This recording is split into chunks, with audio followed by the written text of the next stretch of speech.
জয় কাকে বেশি মিস করছে, মমকে না পাপাকে?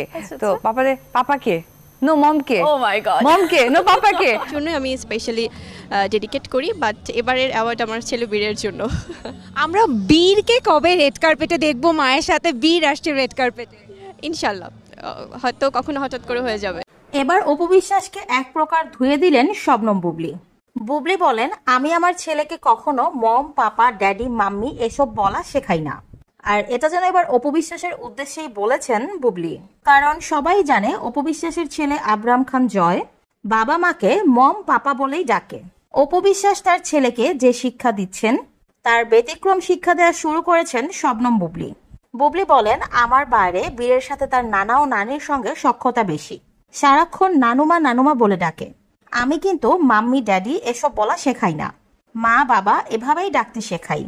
বিভিন্ন পরিস্থিতির কারণে যদিও সে বাংলাদেশের বাহিরে জন্মগ্রহণ করেছে, কিন্তু আমি চাইবো বাংলাদেশি সত্তা যেন তার ভেতরে থাকে, সে কখনোই যেন বিদেশি সত্তায় ডুবে না যায়।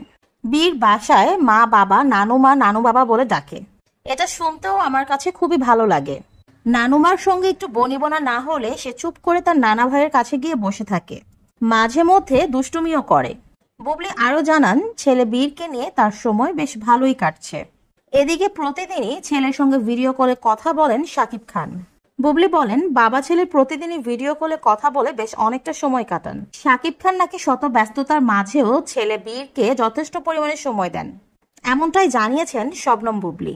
শুরু থেকেই অপু বিশ্বাস ও বুবলির মাঝে একটা দ্বন্দ্ব চলছে। বিভিন্ন সময় এই দুই নায়িকাকে একে অপরকে কাউন্টার করতে দেখা গেছে।